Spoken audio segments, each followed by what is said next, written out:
So, ladies and gentlemen, my plea today is for countries to come together to create the environment that enables every sector of industry to take the action required. We know this will take trillions, not billions of dollars. We also know that countries, many of whom are burdened by growing levels of debt, simply cannot afford to go green. Here we need a vast military-style campaign to marshal the strength of the global private sector. With trillions at his disposal,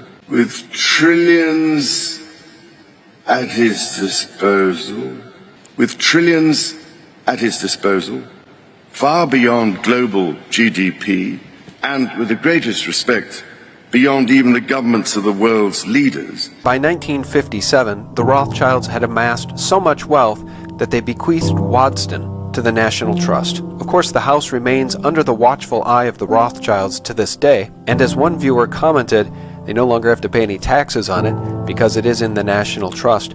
But there's a much better way to calculate the unimaginable wealth of the Rothschilds, simply by using history. Now, we know one of the most astonishing stories of Rothschild wealth revolves around the Battle of Waterloo, in which Nathan Rothschild used his inside knowledge of the outcome and his faster horses and couriers to play the market by getting the results of the battle before anyone else knew the outcome.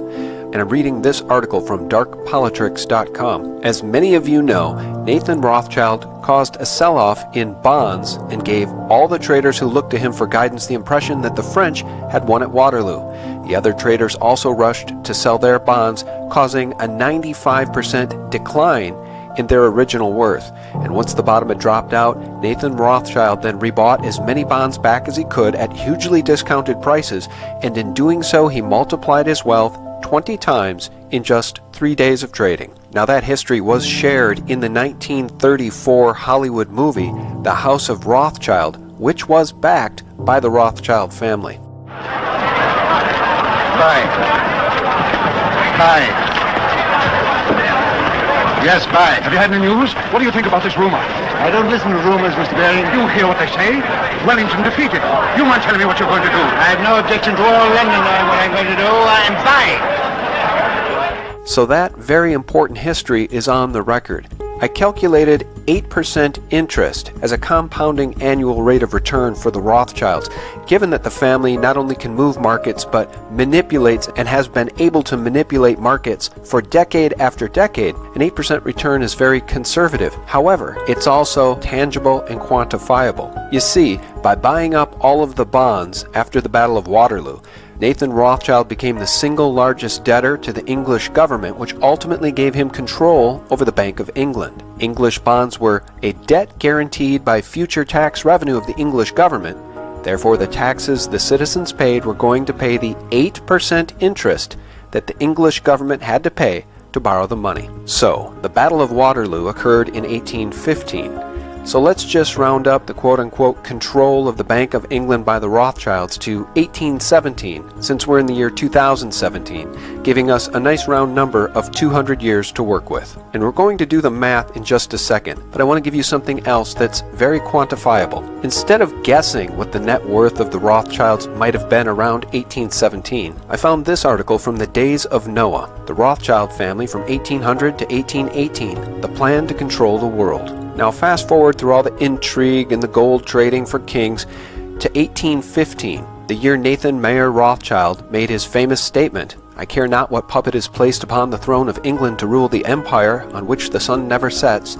The man who controls Britain's money supply controls the British Empire, and I control the British money supply." Now, he would also go on to brag that in the 17 years he had been in England, he had increased the £20,000 stake given to him by his father 2,500 times to £50 million. Now remember, that's 1815.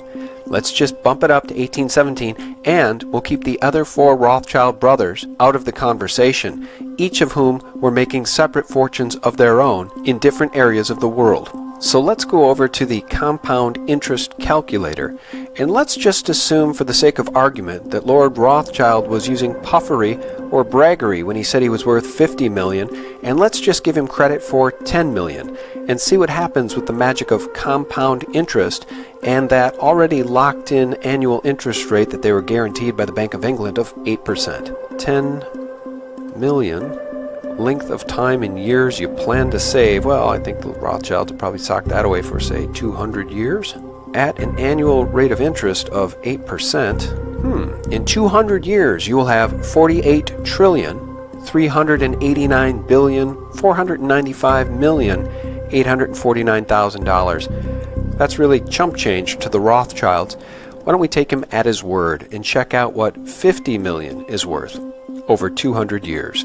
Change that to a 5. That's 50 million invested over 200 years at an annual interest rate of 8%. In 200 years, they would have achieved $241 trillion in wealth. And of course, that doesn't account for any gold and silver market manipulation. It doesn't account for any of their other investments. And it certainly doesn't account for any additional wealth they were able to build when they implemented the central bank in the United States, the Federal Reserve, in 1913.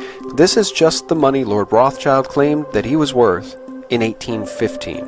And of course, we started this calculation in 1817 just to give us a nice round number of 200 years to work with.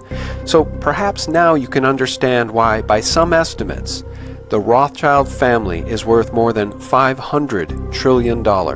And the next time you find yourself at a dinner party or by the workplace water cooler and somebody wants to tell you about the world's richest man and mentions Jeff Bezos, who made his $100 billion just over the last 20 years, you may just want to remind them about the history of the Rothschilds, the manipulation of financial markets for more than 200 years, and a little something called compounding interest.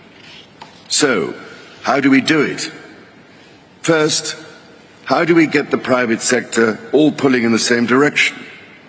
After nearly 2 years now of consultation, CEOs have told me that we need to bring together global industries to map out, in very practical terms, what it will take to make the transition.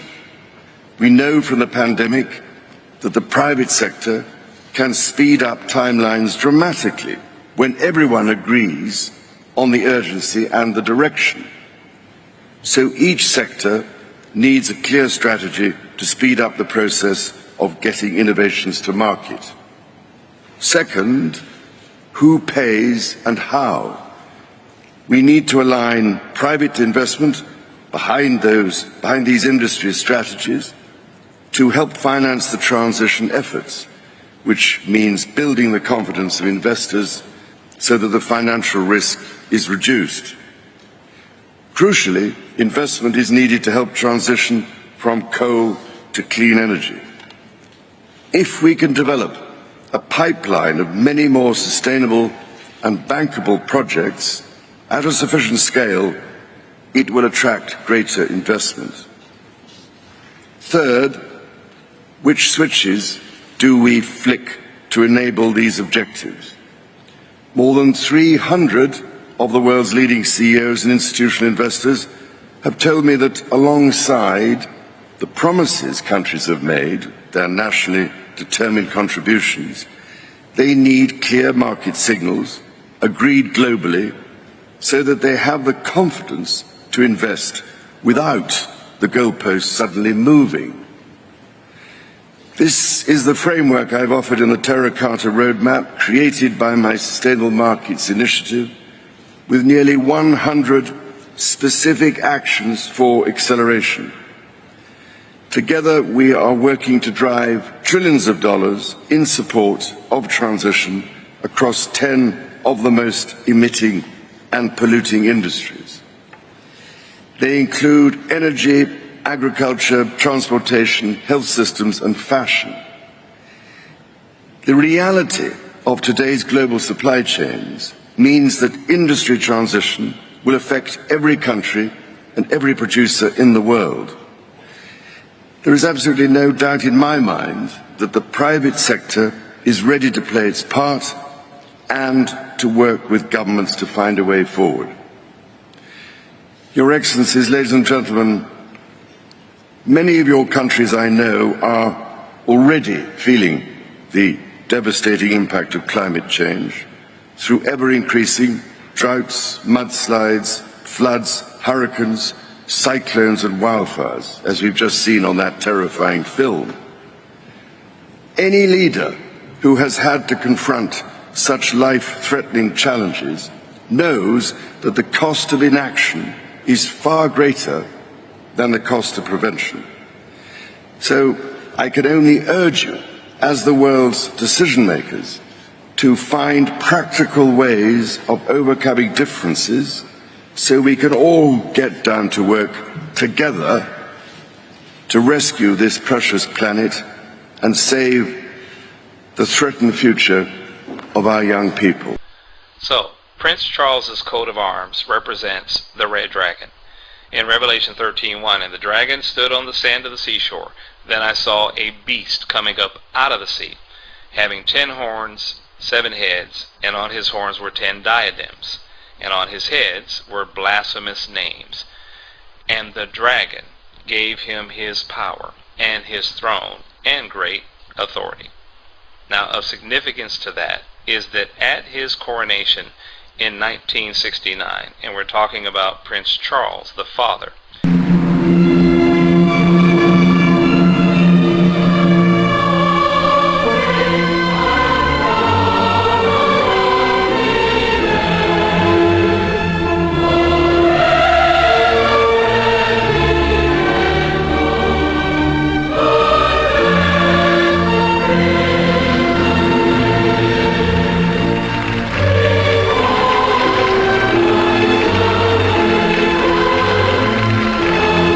God bless the Prince of Wales, they sang.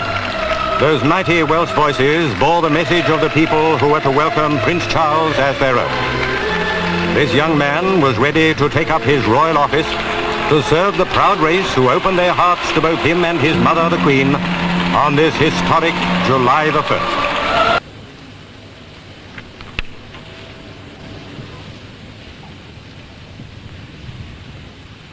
Modrwy air ar ei fys. The gold ring,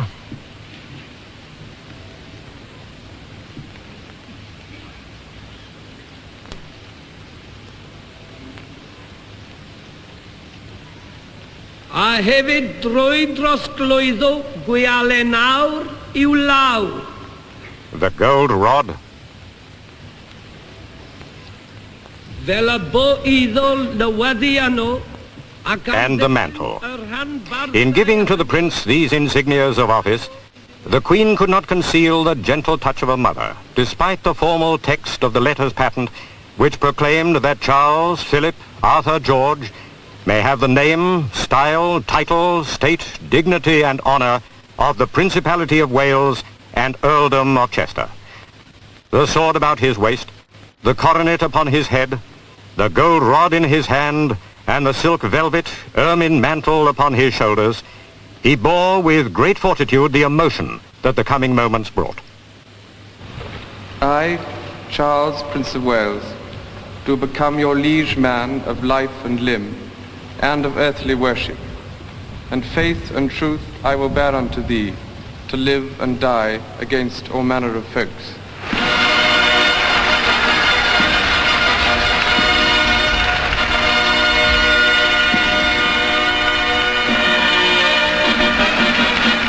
And so Her Majesty and the Duke of Edinburgh took their son, the Prince of Wales, to greet and be greeted by the people of the great race he had sworn to serve and protect.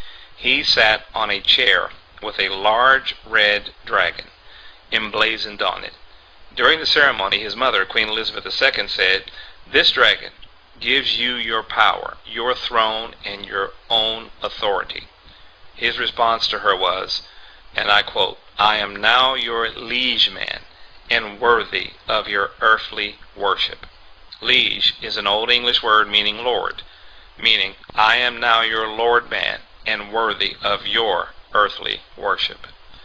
And also, as you can see here, the crest of the Knights Templar is showing the same symbols as did Prince Charles when he received this coronation. So, the origin and meaning of the red dragon symbol goes beyond the coat of arms. You see it here in the flag of Wales, the red dragon, and that means the place of the strangers or foreigners. That is, as in the tribe of Dan, importing themselves to Wales. We begin with big breaking news. It's official. Kanye West turning Hollywood and the liberal music world upside down, pledging his full-throated support and love for President Trump. The rapper tweeting, "You don't have to agree with Trump, but the mob can't make me not love him. We are both dragon energy. He is my brother. I love everyone. I don't agree with everything anyone does. That's what makes us individuals, and we have the right to independent thought." He also tweeted a selfie and a MAGA hat. Well, as you can imagine, his support is appreciated by the president. I sold my soul to the devil. I know it's a crappy deal. At least it came with a few toys like a Happy Meal. It's the fast food feast the whole country is talking about, served by President Trump at the White House for the national champion Clemson University football team. We have pizzas, we have 300 hamburgers, many French fries. Piled high on silver platters in the East Room was fast food from 3 iconic American companies, Wendy's, Burger King, and McDonald's. At another table, Domino's Pizza and French fries served in paper cups with the presidential seal. This Clemson player couldn't believe it. The rumors were true. This player loaded up all the goodies he could carry. The McDonald's order of all those Big Macs and filet of fish was taken by this McDonald's just blocks from the White House. The Top Trump's Happy Meal is now at McDonald's. The Happies are battling it out.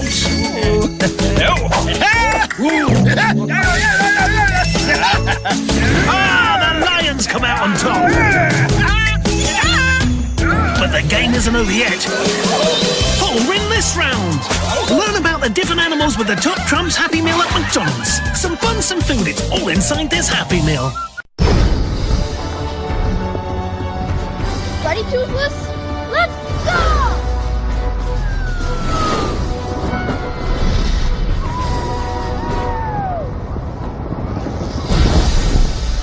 With the good things in your Happy Meal, you'll have the power to soar.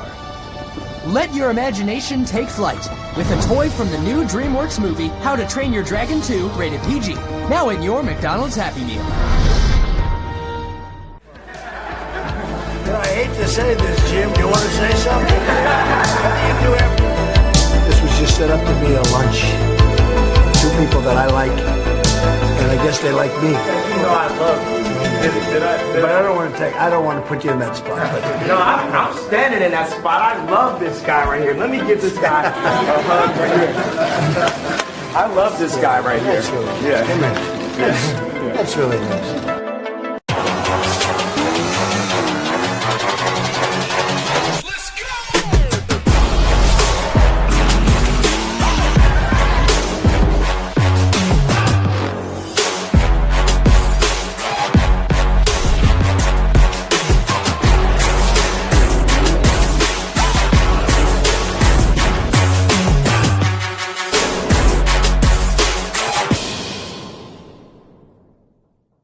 And then you see it on the airplane of Wales, the same red dragon.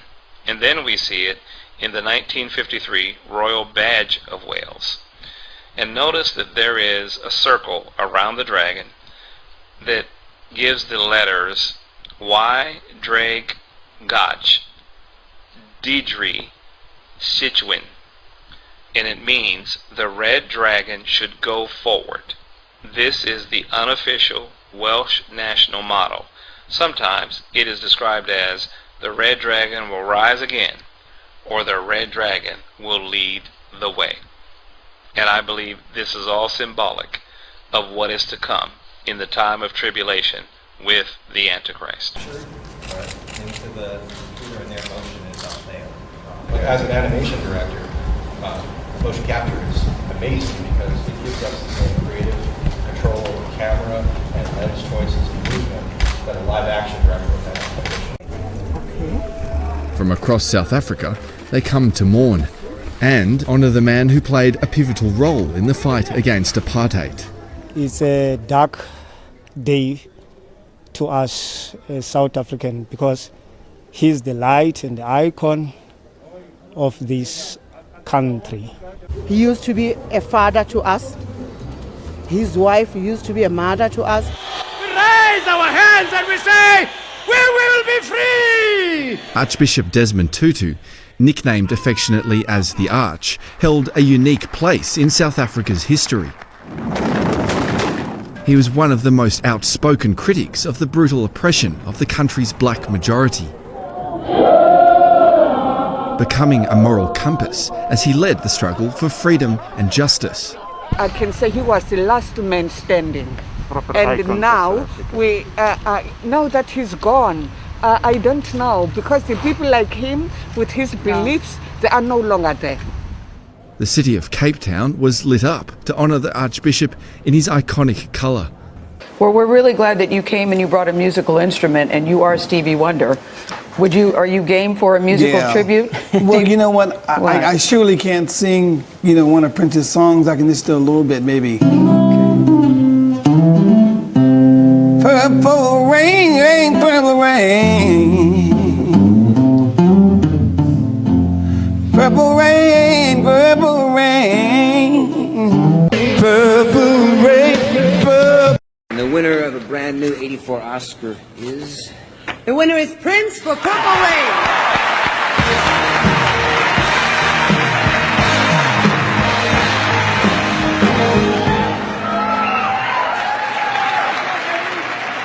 Thank you very much.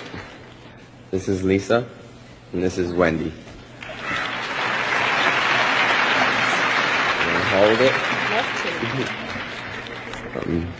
This is very unbelievable. I could have never imagined this in my wildest dreams, and I would like to thank the Academy, Mr. Albert Magnoli, my manager Stephen, Bob, Joe, Bobby, Mark, and Matt, who couldn't be with us today, and most of all, God. Thank you very much. Thank you.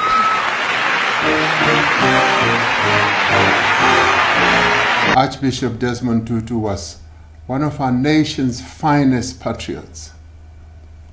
He was a man of unwavering courage, of principled conviction, and whose life was spent in the service of others. Tributes have been pouring in from around the world, including from the Pope and the Queen. I remember with fondness my meetings with him and his great warmth and humour, she said. Former US President Barack Obama calling him his mentor. He never lost his impish sense of humour and willingness to find humanity in his adversaries. And Michelle and I will miss him dearly. Remembered for the joy and compassion that he brought to South Africa's long fight for freedom. It offers the only real prospect of achieving fundamental economic transition. So, how do we do it? So people assume we are just going back to the good old world which we had, and everything will be normal again in how we are used to normal, in the old fashion. This is, let's say, fiction. It will not happen. It will not happen. Establishment has a lot of, they will stop at nothing to complete their toolkit of control. Right? So one of the things that has been missing from the toolkit of total control has been quarantines and curfews, right? Mm-hmm. So now, welcome to the new world in America, where to get on a bus, to go through a subway station, if you think that the procedures at the TSA are onerous, right? Guess this is coming to a bus depot near you. It's a more invasive way, and the ruling class needs this because, let me say, if the ruling class ever saw wide-scale civil unrest, you'd see an Ebola outbreak in America right away. Okay, so this is, what you see is that Ebola is another tool in the toolbox of the ruling class control. Yeah, to keep down absolutely, repression. positively, 100%. This is a tool. Right. Ebola doesn't just magically start spreading. Mm-hmm. And then we have this doctors that come back here. The white people, of course, live. The two whites who got it or survived. All the black people that get it die. Right? It's very possible that these one of these NGOs over there is going around with a veil of Ebola or spreading it from a small plane onto villages. The point is to get hundreds of thousands of people infected with it and create the next phase of control. Now, one of the things I'd like to show to back up my my claims here. Here's a document from the Rockefeller Foundation. Rockefeller Foundation right there. You can zoom in on that where my finger is. It's called Scenarios for the Future International Development, the Rockefeller Foundation. All right? Okay, let's take a look at what they're saying here. This is something like a 50, 60-page document. I'd like you to go to page 18, if you can look at this up on the internet, but I'll read it off to you. It's called lockstep, lockstep. And this is a phrase that I used right after 2001 when I saw the entire system of the United States, including the population, were in lockstep. So the Congress went along, and yes, it was Osama bin Laden, and the people waved their flag and said, I hate, hate, hate, hate, and everything was in lockstep. Well, in 2010, they published this, Rockefeller Foundation, and here's what they're saying. They're saying that they call it a scenario. These are scenario narratives, and they speak about it in the past tense. So they put out this scenario, lockstep. A world of tighter, top-down government control and more authoritarian leadership with limited innovation and growing citizen pushback. Okay, I'll read a little bit of it. In 2012, the pandemic that the world had been anticipating for years, nobody was anticipating a pandemic, finally hit. Unlike 2009's H1N1, this new influenza strain originating from wild geese, they use some scenario, but this is Ebola they're talking about. Even the most pandemic-prepared nations were quickly overwhelmed when the virus streaked around the world, infecting nearly 20% of the global population and killing 8 million in just 7 months, the majority of them healthy young adults. The pandemic also had a deadly effect on economies. You can see the agenda. Just naked, raw, naked control agenda written down, and it's anybody's guess how this becomes effectuated in real life. So whether this is written specifically as marching orders or whether people take it upon themselves in the intelligence networks to say, okay, well, this has been produced, so this is the plan here. But these narratives have to be written in advance because the intelligence agencies don't know how to do these narratives. They need help. So these think tanks, they come up with these like Rand Corporation, Rockefeller Foundation. These are think tanks of death. They're think tanks. They're not there to find great ways to help people. Right? Okay. The pandemic also had a deadly effect on economics. International mobility of both people and goods screeched to a halt.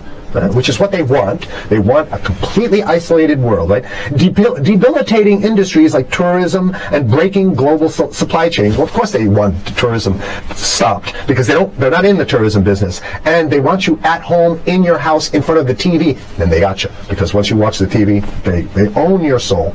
Even locally. Wait a second, we're on television. I mean commercial television, let's say. National. Even locally, normally bustling shops and offices sat empty for months. Okay, so I love how they talk about it in the past tense in 2010. The pandemic blanketed the planet, though disproportionate numbers in Africa died. Southeast Asia and Central America, where the virus spread like wildfire. It sounds like the opening monologue of a disaster movie, right? Exactly. Now listen to, here's the good stuff now. But even in developed countries, containment was a challenge. Now here's this one. I love this one. The United States' initial policy of strongly discouraging, in quotation marks, strongly discouraging citizens from flying proved deadly in its leniency. So they're saying, that... No, keep going. It proved deadly in its leniency. So they should have been tougher, right? Accelerating the spread of the virus, not just within the United States, but across borders. However, a few countries did fare better. China, in particular. The Chinese government's quick imposition and enforcement of mandatory quarantine for all citizens, as well as its instant and near hermetic sealing off of all borders, saved millions of lives, stopping the spread of virus far earlier than in other countries. So the message is here is we have to look towards the Chinese, the oppressive totalitarian. Chinese regime as an example of what we need to be doing here. And of course, the ruling class here loves the Chinese regime because they have demonstrated to the ruling class the most efficient form of capitalism, which is authoritarian capitalism. So we have capitalism, but unfortunately we have this like veil. I get it. We have this veil of democracy. This is very interesting. This is continue on. Okay. China's government was not the only one that took extreme measures to protect its citizens from risk and exposure. During the pandemic, national leaders around the world flexed their muscles, flexed their authority, and imposed airtight rules and restrictions. You can see the agenda. Go. Okay. From the mandatory wearing of face masks to body temperature checks at the entries to communal spaces like that's what's happening right now. Yeah, but soon it's going to be like body. It'll be at the subway. Yeah, well, is that what you're saying? We'll be going through this in the subway, get on buses and the subway, absolutely, things positively. like that. And what this means though is don't think about having a cigarette, a joint on you, or basically you can't. This is a dragnet for everything. So, if in order for you, in other words, just like with stop and frisk, this is the ultimate stop and frisk. This is the ultimate cavity stop and frisk, cavity search kind of thing. All right. So during the pandemic, national leaders were there to flex their authority. Now there's some good stuff. Listen to this.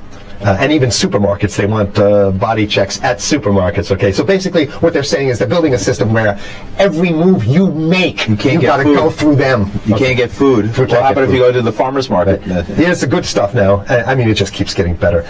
Even after the pandemic faded, this more authoritarian control and oversight of citizens and their activities stuck. And even intensified. That's the whole point. So they're going to get rid of... Did that happen already with 9/11? Of course. 9/11 was how many? 14 years ago, and we still have all these draconian rules. So they're going to put the body cavity USA searches Patriot in. And all That's that. Right. So in order to get to a supermarket, you got to have a body cavity search. And then when there's no more Ebola, well, you know what? We kind of like this way because we have a complete infrastructure of control.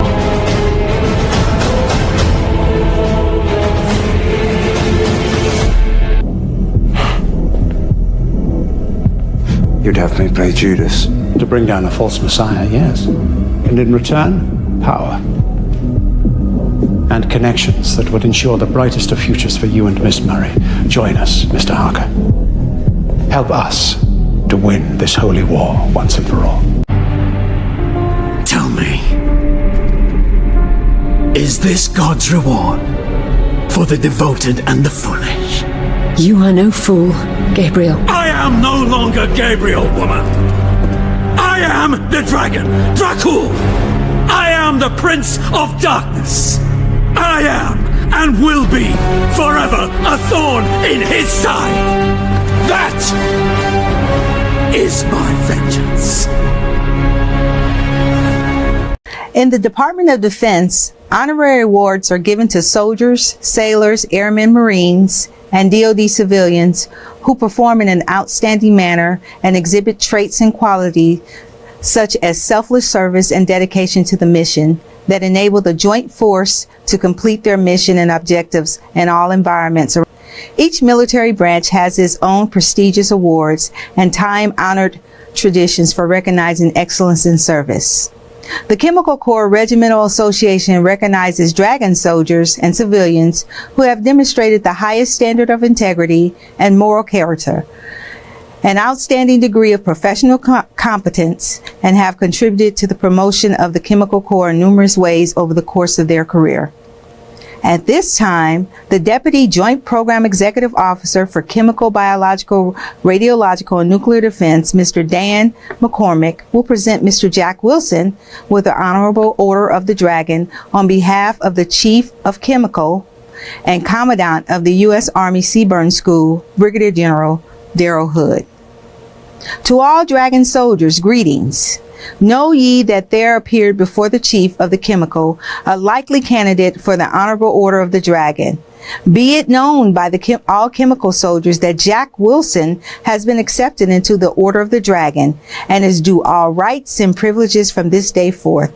Be it further known that the Chief of the Chemical Corps confers upon this individual the Medal of the Order.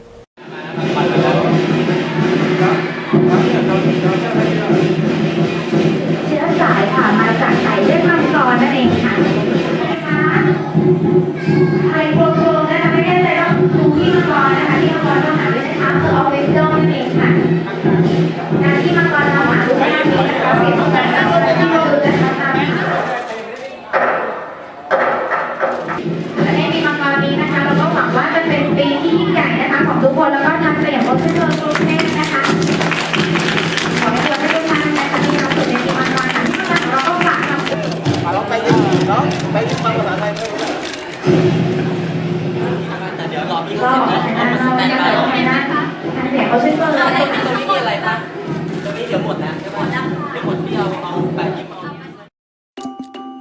the tree of life also in the midst of the garden, and the tree of knowledge of good and evil.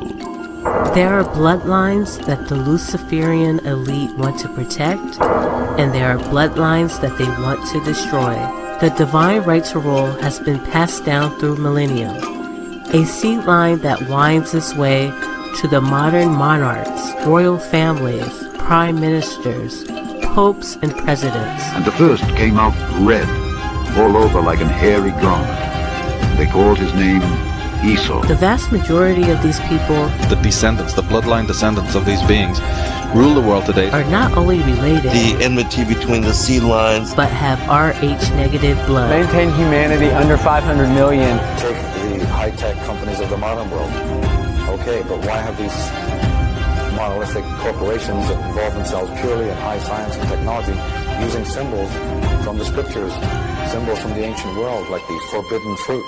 Of every tree of the garden thou mayest freely eat, but of the tree of the knowledge of good and evil thou shalt not eat of it. The divine right to rule. Then Jesus said, He who has ears to hear, let him hear. Something about genetics that is connected to the forbidden fruit. There's some hidden knowledge. Michelangelo, like many of the artists, is showing here the androgynous serpent to be a liberating factor. Eve is in a recumbent or supine or submissive position. And the serpent and the tree is attempting to awaken Eve. Many have concluded that Freemasonry's own description of itself is the best. Albert Pike. A peculiar system of morality veiled in allegory. Adam Weishaupt. And illustrated by symbols. Today, we celebrate Freemasonry. Its past, present, and future. Manly P. Hall. And the Lord God formed man of the dust of the ground, and breathed into his nostrils the breath of life, and man became a living soul. Native peoples were not the first to inhabit North America. So the last shall be first, and the first last. For many be called, but few chosen. Let us make man in our image, after our likeness. And Rh negative blood is one of the most unusual blood types. Then the Lord God said unto the woman, What is this that thou hast done? And the woman said, The serpent beguiled me, and I did eat. And the Lord God said unto the serpent, Because thou hast done this, thou art cursed above all cattle, and above every beast of the field. Upon thy belly shalt thou go, and dust shalt thou eat all the days of thy life. And I will put enmity between thee and the woman, and between thy seed and her seed. It shall bruise thy head, and thou shalt bruise his heel. The demon was huge, and it came to me, and it was trying to have sex with me. And the divine right to rule. We therefore invite Mr. Sayer, Master of the Apple Tree Tavern, to take the chair as our first Grand Master. And the divine right to rule. And the divine right to rule. And the divine right to rule. Napoleon, Alexander the Great, Donald Trump. We're all cut from the same cloth. Alexander the Great, his mother, she worshipped in a temple where they revered serpents. Who knew? You and Dick Cheney cousins? You know, listen, I don't think I'm going to family reunion. I don't know how I'll be greeted. But no, you know, these folks have been doing all these genealogies on me, and you know, they've found all sorts of strange connections. This has got to be what did you make of that story? For those who don't know this, so Lynn Cheney, the vice president's wife, has been doing some genealogy connected to her latest book, and lo and behold, way back, 8 generations ago, 8 generations or you something. and Mr. Cheney apparently have some distant relative. And what did you make of that story when it came? You know, I actually knew about it because somebody had done some genealogy before, and they had sent it to me, this long sheet, and you know, had all these famous names, you know, Mark Twain and this and that and the other, and then Dick Cheney, and I took a pause. George Washington, Thomas Jefferson, William Howard Taft, and President Barack Obama. One young girl traced them all back to one common ancestor. They're all cousins and all grandsons of John Lackland. It's the first family tree of its kind. Pouring through more than 500,000 names for months, 12-year-old Bridge Ann d'Avignon discovered that all the U.S. presidents, except Martin Van Buren, are related to the former King of England, John Lackland Plantagenet, signer of the Magna Carta in 1215. Together you shall spread light to future generations. She shall be called woman, because she was taken out of man. They also represent three very important elements. They are wisdom, strength, and beauty. Because it was never forgotten by the sons of the serpent that when they went to Atlantis, the most responsive ones were the females, and they were more like the chosen one. And it is from this era of the ancient world in the pre-Diluvian age that we have the cult of the priestess. Marina Abramovich. We have the rise of the great matriarchy. Helena Blavatsky. Alice Bailey. I bring it all together. I'm the beautiful one. I bring it all together beautifully. I want to thank you to all the male feminists that came today. You guys are so important. And it came to pass, when men began to multiply on the face of the earth, and daughters were born unto them, that the sons of God saw the daughters of men that they were fair, and they took them wives of all which they chose. It means so much to us, and the respect that you have for women, because, you know, we made y'all motherfuckers. The 2018 American Music Awards opened with a performance from Taylor Swift.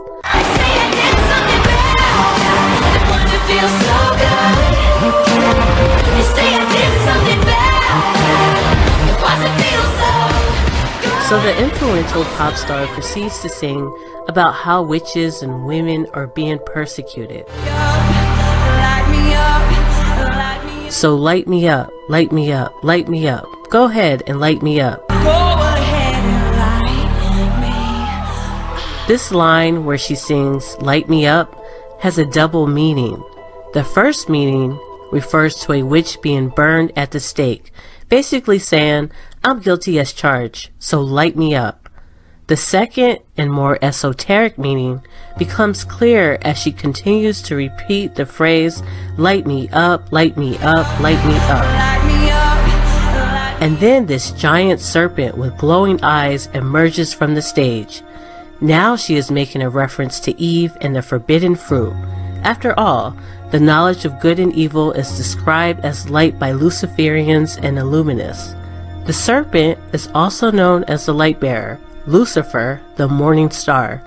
Again, this is the externalization of the hierarchy, a satanic invocation where the covens of the cobra and the brotherhoods of the serpent gather to publicly celebrate rebellion against our Creator and our subsequent fall from grace. As you can see, what used to be done in the shadows of the windowless stone lodge is now being done in front of the masses for all to see.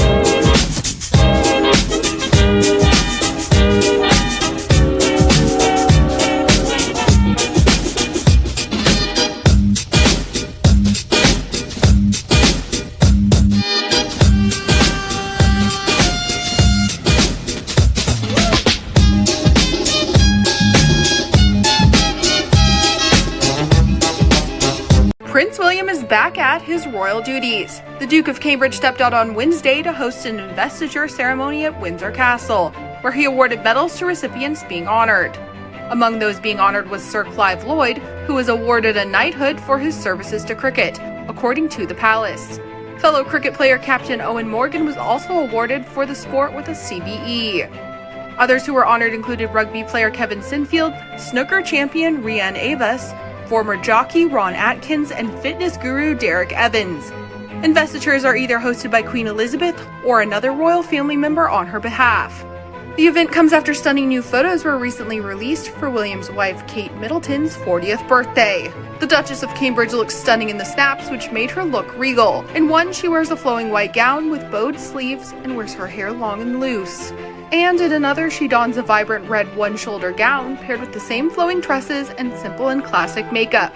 William and Kate have been attending more royal engagements as of late. Access Hollywood recently spoke with DailyMail.com's Charlie Langston about how the Duke and Duchess of Cambridge are really stepping up to the plate and getting ready to one day take the throne.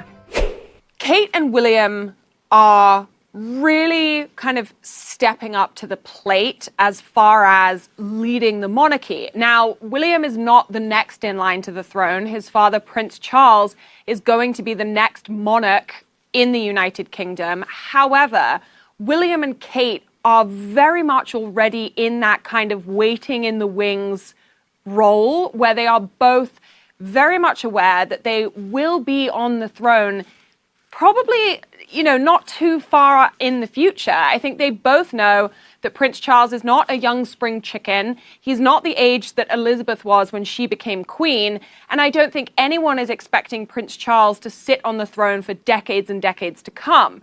He will absolutely take on the role because he has been waiting his entire life to become king. But I think that his reign, in comparison with the Queen's, will be very short-lived.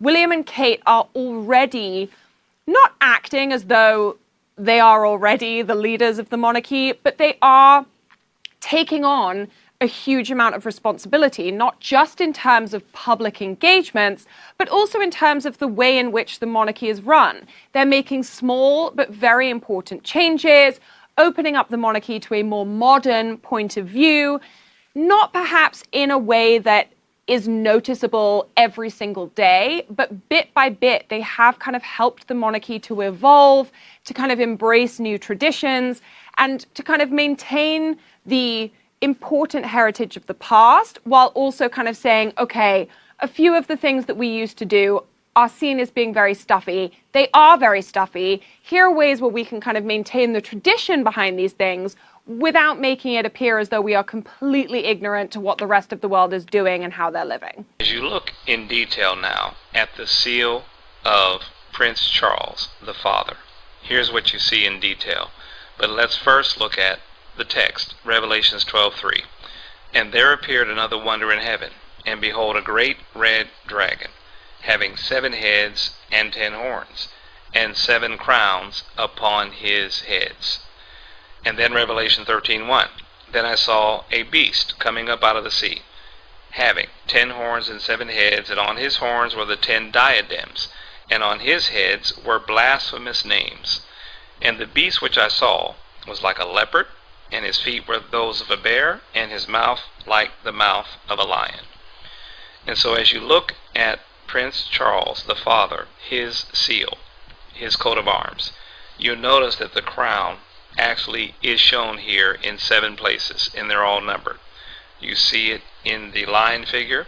You see it above that represents the sun, Prince William. You see the crown of the face. You see the crown on the unicorn. You see the crown in the center of the shield, and you see 2 more crowns below. There are your 7 heads with 7 crowns. Also, we discussed how in this text that the beast would resemble a leopard, and which this does by its length and its thinness as compared to a lion. It has the feet of a bear, and if you look at the feet, those are bare feet, and it has the mouth as a lion, and it certainly has a lion's mouth. So let's focus on the lion, leopard, bear beast on the left.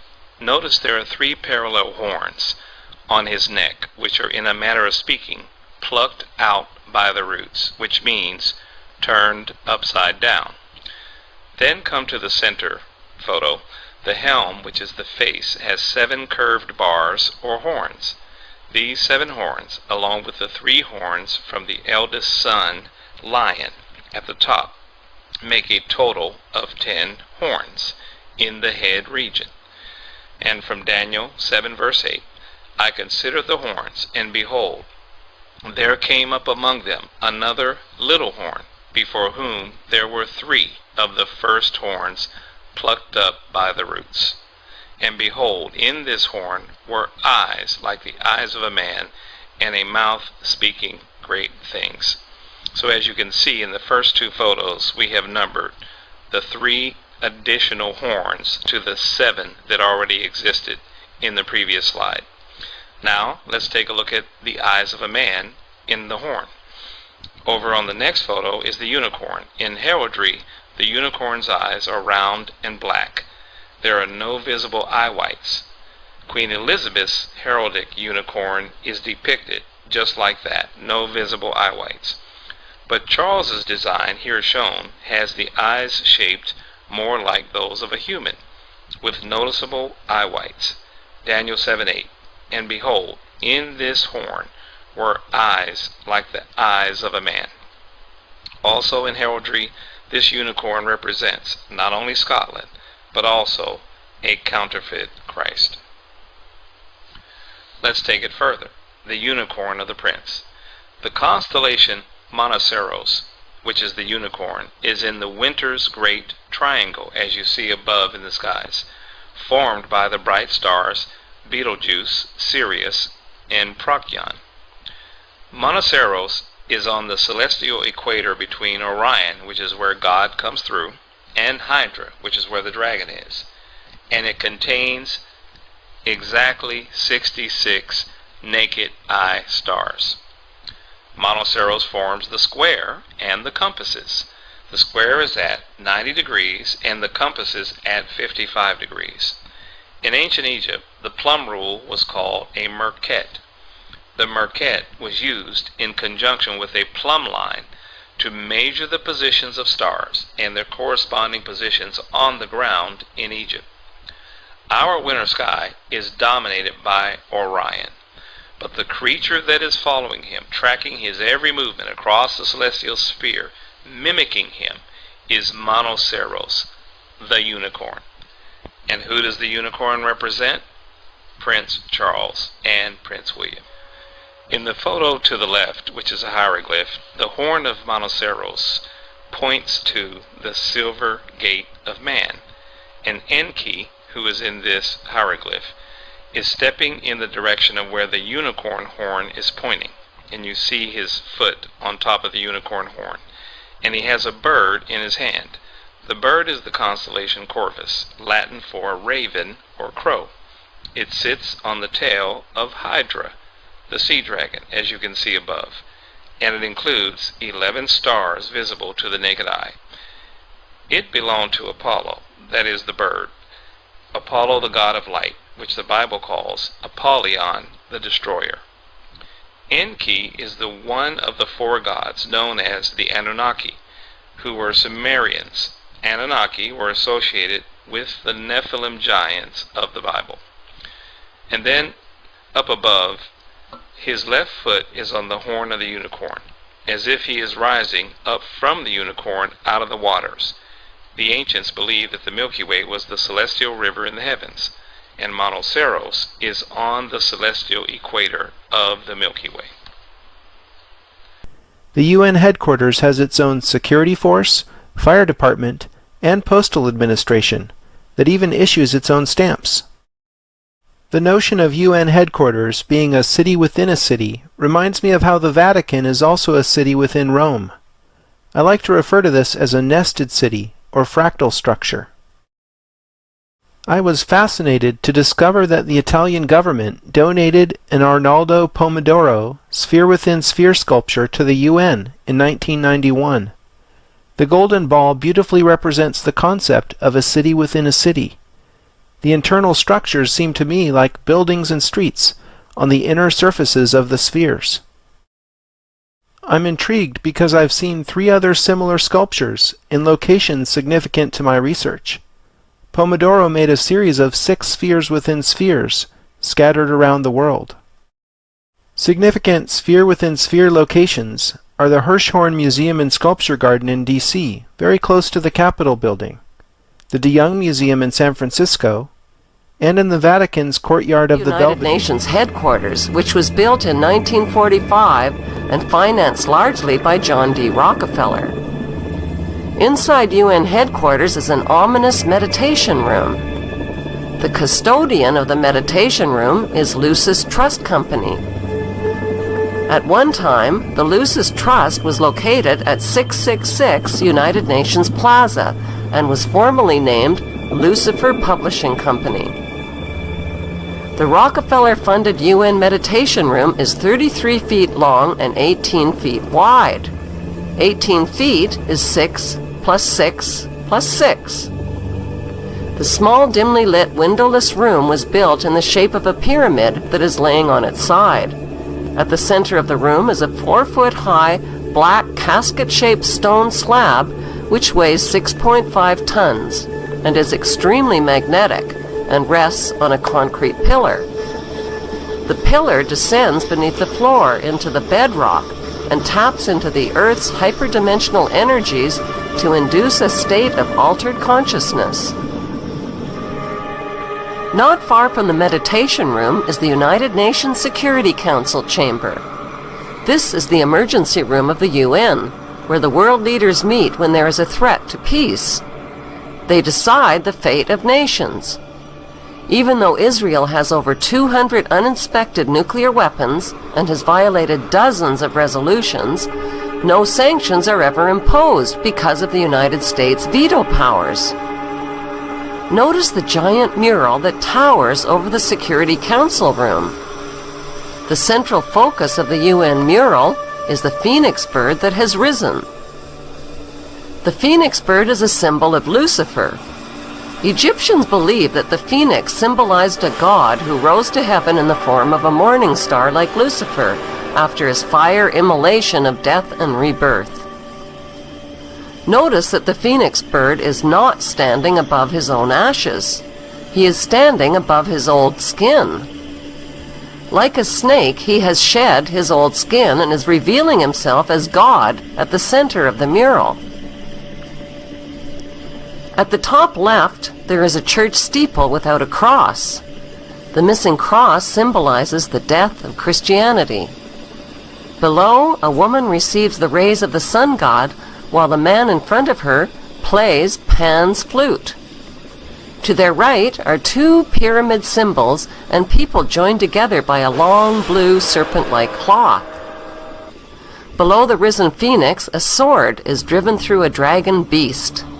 This represents the killing of old beliefs and religions that depicted Lucifer as a beast.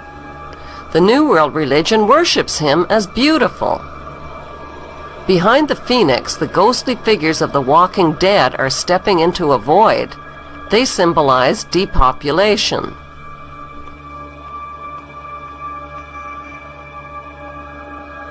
On the right panel, the pale horse from the book of Revelation is the bringer of death to humanity through weapons, hunger, and disease. The man is releasing him. The chained black man represents slavery, while the top panel of the mural shows a technologically advanced white race who control industry, art, and science. In this post-apocalyptic mural, the military man standing on the tail of the beast represents worldwide military power. He tips his helmet to the elite, who are climbing out from underground cities where they safely hid from the apocalypse.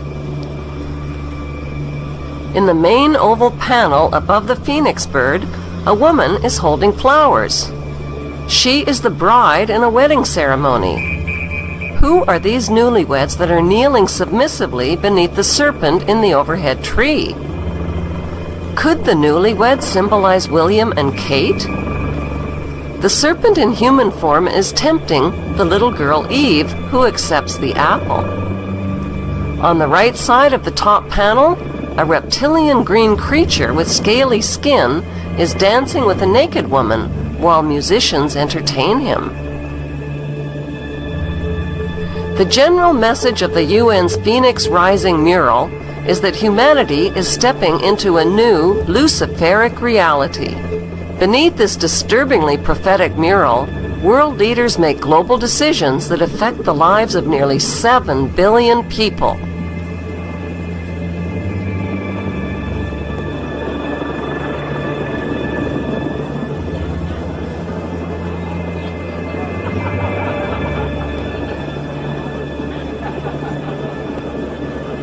What's hard for most people to grasp is that our elected government leaders are involved in an apocalyptic scheme to enslave the masses under a world government dictatorship.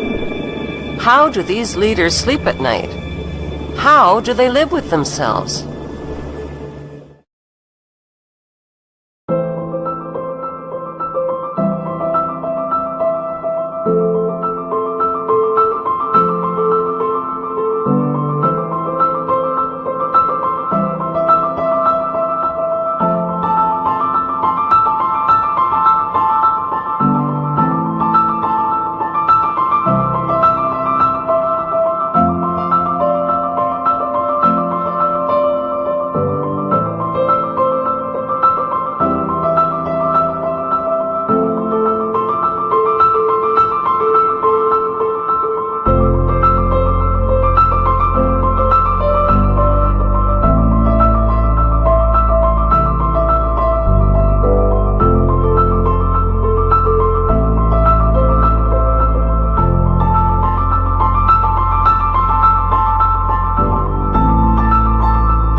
careful what you wish for.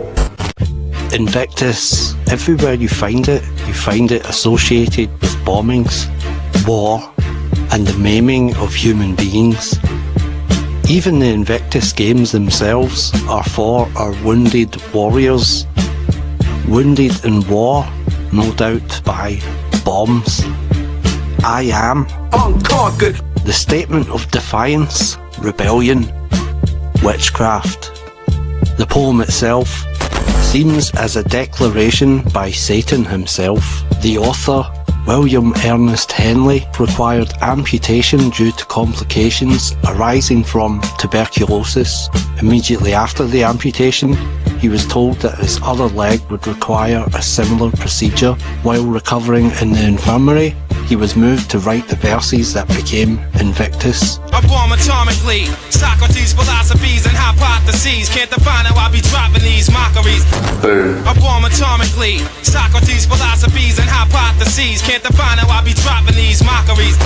Published in 1888, the last verse in the poem is charged with defiance towards the Christian God of the Bible. It matters not how strait the gate. An obvious reference to, enter ye in at the strait gate, for wide is the gate and broad is the way that leadeth to destruction, and many there be which go in thereat. Allow us to escape hell, globe spinning bomb, pocket full of shells out the sky, golden arms. So in order to save this planet, I had to trick it with the greatest practical joke in human history. Really? Please. Boom. Killing millions. To save billions. A necessary crime. Obama quoted Nelson Mandela's favourite poem, Invictus, in his speech at Mandela's funeral. It is interesting to note that the Church of Satan also uses Invictus to illustrate its own ideals. In the book, The Church of Satan, A History of the World's Most Notorious Religion, Invictus is used in the book as the opening epigraph. Chapter 6, Satan's Master Plan. LaVey affirms his commitment to destroy Christianity and herd mentality in all forms. It presents the 5-point program of satanic goals to change the world. Chapter 4, What Demons Conjured. Chapter 3, The Modern Prometheus. Chapter 2, Diabolical Consequences. Chapter 1, Let the Games Begin.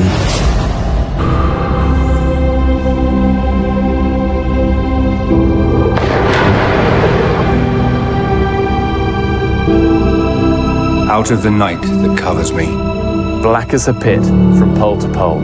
I thank whatever gods may be For my unconquerable soul. In the foul clutch of circumstance, I have not winced, nor cried aloud.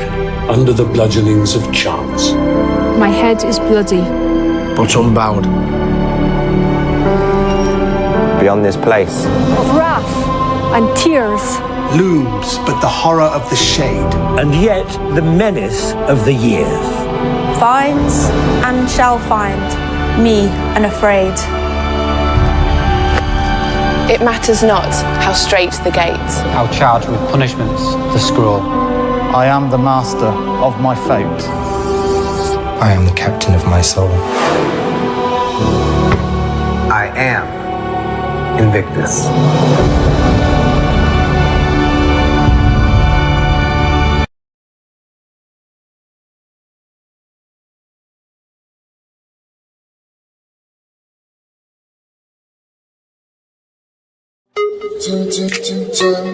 The Invictus Games has shown us what can be achieved when wounded, injured and sick. Servicemen and women rediscover their fighting spirit through sport.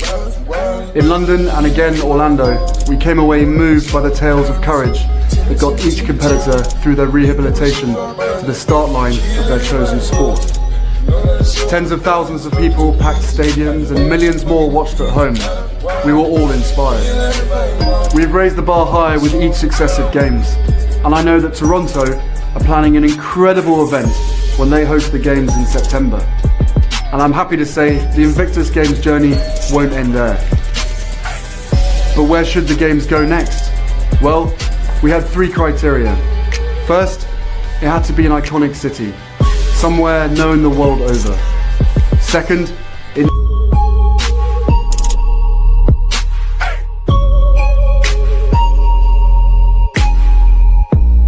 needed to be a city with a proud military heritage, which would welcome competitors from all over the world with open arms. And finally, we wanted to go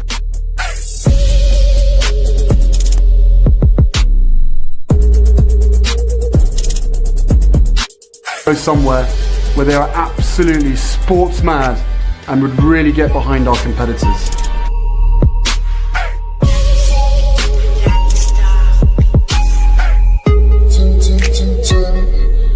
It was an easy decision, really. The 2018 Invictus Games are coming to Sydney.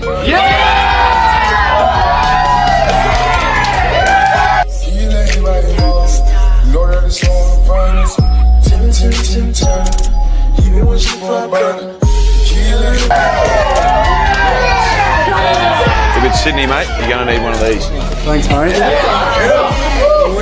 Good decision. It's awkward. Sorry, Dad. Oh, it's Kylie. Hey. Hi, Kylie. Good timing. The 2018 Invictus Games are coming to Sydney.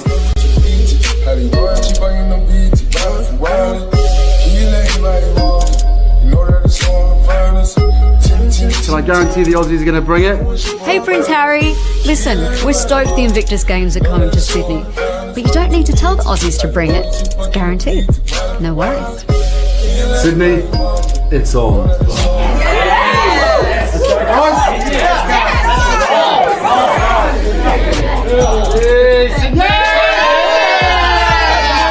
Someone press the button, guys. Hey everybody, this is ODD.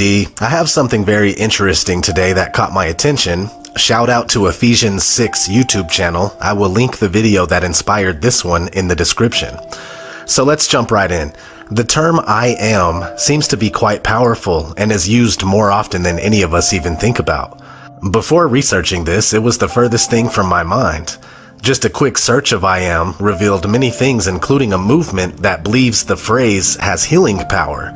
Most of you should be familiar with the Invictus Games logo that has a yellow I am in the center. It's pretty hard to miss, but we will get back to that. Is anyone familiar with the pop star will.i.am? Well, this is where I got hooked because I've looked into will.i.am in the past and I found that he is admittedly a futurist, meaning that he is big on the development of future technologies.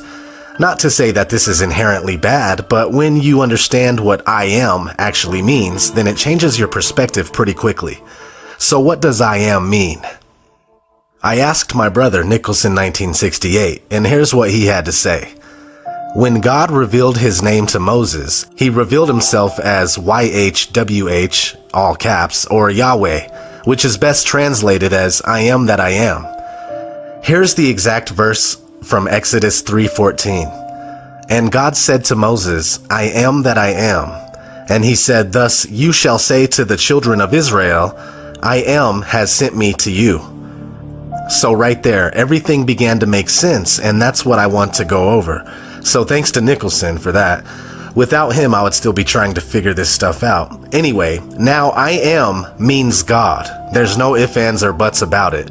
will.i.am owns a company called I Am Plus that sells just a couple of technology-based products so far. One of them is Bluetooth wireless headphones called Buttons, and they also sell a smartwatch called a Dial. When you go to the About section of I Am Plus, it says this.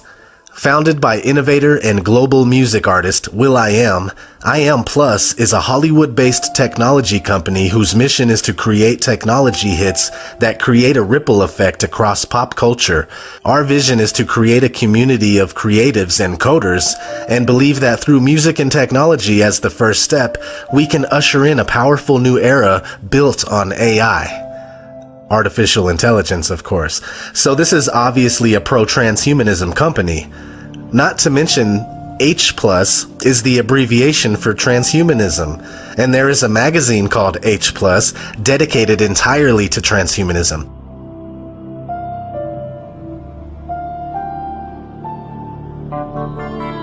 So now we are starting to see the connection with will.i.am, his company I Am Plus, and the H Plus transhumanism movement. On the surface level, will.i.am seems like a harmless pop artist that makes music for little kids, but it goes much deeper than that. In fact, when you really pay attention to his music videos, you see a lot of transhumanist symbolism. It even shows in his work with the Black Eyed Peas.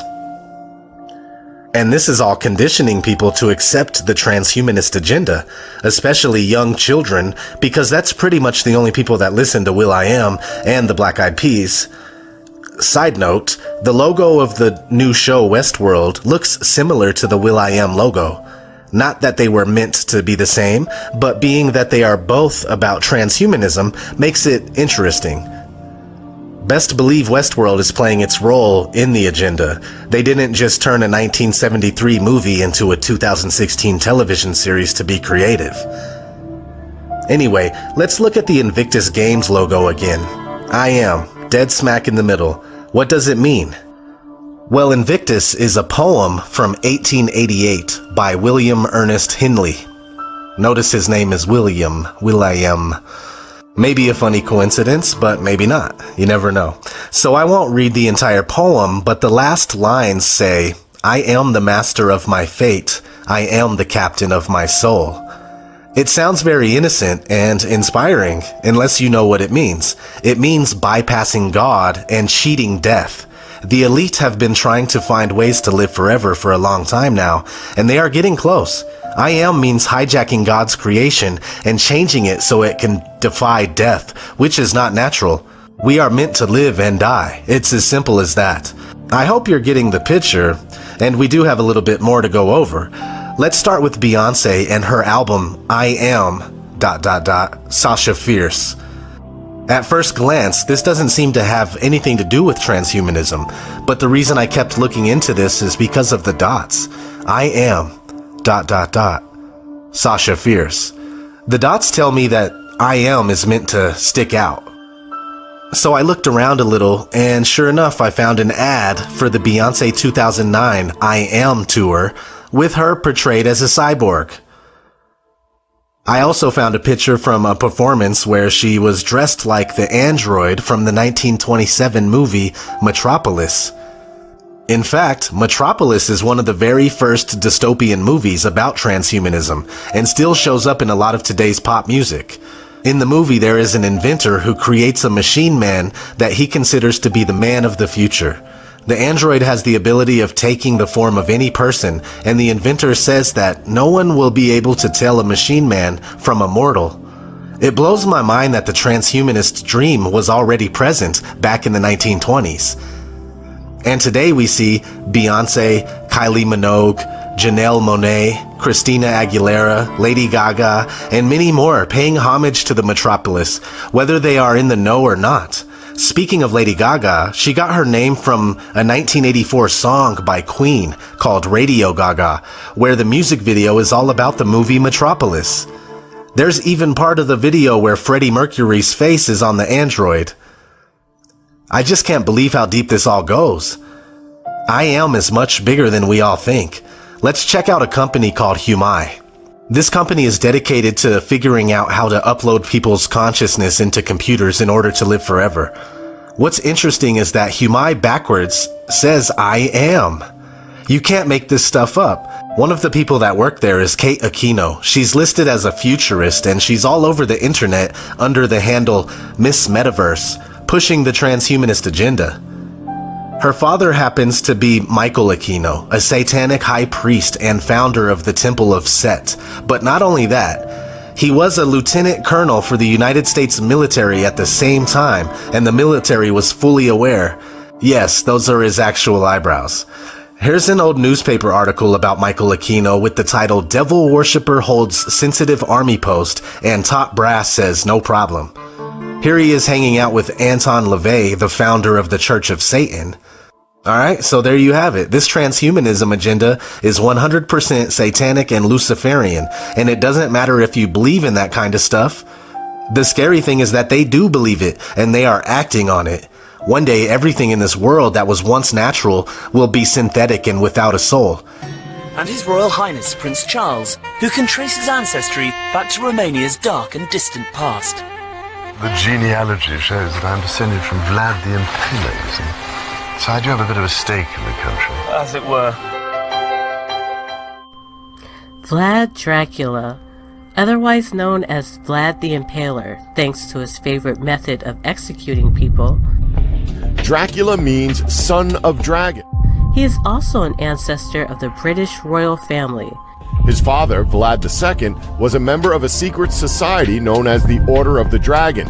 Vlad Sr. joined the knightly society known as the Order of the Dragon, and upon his induction, he was given the surname Dracul, which is a derivative of Drac, meaning dragon in ancient Romanian. However, in the modern Romanian language, this means devil. His son was given the name for son of Draco, that name being Dracula. Sons of the Serpent. Now what you're looking at right here, this is the Supreme Court building in Israel. And as you can see right there over on the left, that's an Illuminati pyramid with the sun symbol, or the eye, right there at the very top. It's a very common symbol that we all associate with the Illuminati, or the beast system, if you will. And here we find it on top of Israel's Supreme Court building. So throughout the years I've been covering the subject of symbolism and the so-called Illuminati and all this. I've covered this for a really long time. I thought it was weird, man, and all the time I've covered it, this one somehow just kind of got past me a little bit. I've covered some things about Israel and the Illuminati, but never really went that deep into it. I've got a lot of pieces of the puzzle I've collected over the years, but this right here really set it in stone for me. So I wanted to do a video and just kind of cover a few things about this. This is a very, very important find. I did a little research online. I found about 4 or 5 years ago some people were talking about this and putting this out there. So it's not that this is exactly fresh, but I mean, as I said, even when I saw that video from Paul Begley, it was kind of fresh to me. I was like, whoa, and it really kind of struck me. So this was a really important catch as far as I'm concerned, and we definitely need to delve into this a little bit deeper. As I said, I've got some information on this stuff throughout the years, but seeing this video yesterday, it's like, okay, let's go ahead and dive into this some. It's important to understand that the same families who own and control the Federal Reserve and other major financial institutions have their eyes set on the Temple Mount and the holy city of Jerusalem. Just as the scriptures say, there's a man who will be revealed as the Antichrist, and he will sit there before the appearance of the Jewish Messiah, and many will receive him as their Messiah. And speaking of that, I've actually covered Dig, the TV series, in a few other videos, but it actually just concluded recently. But that right there was the whole idea behind this TV series, Dig. It was about establishing the Jewish Messiah. It was about these rituals they were doing at the Temple Mount to usher this in. They were performing these rituals at the temple that would essentially be Armageddon, the end of the world, and that would offer them the chance to bring in this Jewish Messiah. Even in the TV show, it was all about blood sacrifice. They were going to sacrifice this red heifer. As I said, I've covered that as well in some other videos. It's interesting to note, God wouldn't send men to that place anymore to perform blood sacrifices. His son's blood was the perfect sacrifice, so there's no need for us to shed the blood of dumb animals any longer. Yeshua did a perfect work, and remember, it was finished. What's kind of creepy and freaky about this is I do believe that the Antichrist, whenever it arrives on the national scene, it'll be accepted by most Christians as the Savior who can bring peace and safety, peace and order to the world. So ultimately, Jesus, Yeshua, will enter into that place, the holy mountain of God, and cleanse it. But before that happens, all hell is going to break loose in Jerusalem and the world. So with all that said, I want to explore a little bit more of this symbolism here at the Supreme Court. We'll even go inside some, and I just want to show you a few things. So this is a very, very touchy subject, and before I get into it, I just want to address a few things. It's not all the Jews, all right? I get this message on so many of my videos. It's like, why don't you ever talk about the Jews? It's the Jews, So much hatred for that entire race. Now, I refuse to do that. Because what a lot of people don't understand is that all religions are controlled by the devil. All religions are of the beast system. Islam has the cube. many of us know about the cube and understand the symbolism there, the cube going back to Saturn or Saturnalia, or ultimately back to Satan. So a lot of layers to that particular onion right there. But once again, this is a religion that is controlled by the beast, ultimately. Even in America, if you look at most churches, because there's so many different denominations, right? All these different interpretations of God's word and what God's all about. Got all these buildings. But if you look at these buildings, and this is a typical example of most churches in America, if you look at these buildings, if you look right there in the lower left right there, they always have the pyramid with the sun in the middle, the sun symbol. This is why those lines are coming out. It's the illumination. Now, I'm not saying it's a bunch of Illuminati guys in black hoods, built these churches or whatever. This goes back to the connection with Freemasonry and religion. And that's all fine and good, and I wouldn't really have a personal issue with it if it wasn't for the fact that Freemasons take oaths of secrecy. So basically, whatever's happening in the church, or they're saying in the church, or saying in public, could be very different from what they're doing and saying and working on in private. But on the higher level of the pyramid, the higher level of the Freemason structure, it's definitely much darker up there. So these are examples of, once again, what I call that beast system. Remember, it is the enemy that is in control of all of these religions. We don't need religion. This is where it gets tricky. Now, that's not to say that the people that go to church or the people that go to synagogue or go to mosques or whatever are all evil and bad people either. These are the sheep. These are the little lambs. There are millions of people on this planet that are controlled by that beast system through their very religions. And this is regardless of what they hold in their hearts. There are really good people that fall for this stuff. I mean, I see it in my own family. I was one. I was raised in a church myself. I was one. I was raised in a church in the Midwest myself, and I'm glad I was. It gave me a really good understanding of the basics and the fundamentals of religion and whatnot, but it wasn't until I personally left the church and started researching for myself that I really started to connect with the very real spiritual battle that's taking place in our world all around us, and the insane grip that this beast system has on all of religion and on people's hearts and minds. And I'm not saying, don't go to church and this and that or the other. I mean, some people need that community. It's a good place to learn the basics and the fundamentals. I mean, the whole thing, right? It just didn't work for me. And I've been to pretty much every church you can imagine. I've got books on the Book of Mormon. I've got the English version of the Quran, Dianetics from L. Ron Hubbard, you name it. I mean, I've read about everything. I've been to a lot of different churches. I've mentioned in other videos I was actually in a bit of a cult in Maui. And there was no brainwashing. They didn't get me an MK Ultra or anything like that. But the guy that ran it was a charismatic and really, really good with words. And it didn't take long for me to realize this guy was cuckoo. It took a few months. The point is, we've all been deceived. We can all get pulled back into this beast system. So again, this is very touchy stuff, and I don't want anybody thinking this is anti-Semitic. Now, that's a big issue. This is what this Illuminati, if you will, these people at the top of the pyramid, have been hiding behind for decades now. Like, if you ever go against Israel or say anything against Israel, it's like automatically you're an anti-Semite. You hate the Jews. That's all a psyop. It's social engineering. It's just a way to shut you down and keep your mouth shut. So once again, understand, I'm coming from a place of love. I see us all as brothers and sisters in Christ, whether people believe in that or not. That's how I see the world. The Supreme Court building sits on a plot of land next to the Foreign Ministry and the Central Bank of Israel. It's important to note there's a lot of ley lines at play here as well. I'm not going to cover that so much here in this video. There's people out there that do really good work with that. There's a lot of things happening with the ley lines all around the Supreme Court as well, but that being said, it's important to understand that everything about this building has been thought out to the very finest detail. And I see it as absolutely diabolical. This is the devil's plan being put into place before we ever even realize it. The devil, knows its final battle will be here in Jerusalem. Now, if you're not familiar with the Rothschild family, please do a little research there. People always ask, who's the Illuminati? What do they look like? This is one of them. The Rothschild family is one of the Illuminati bloodline families.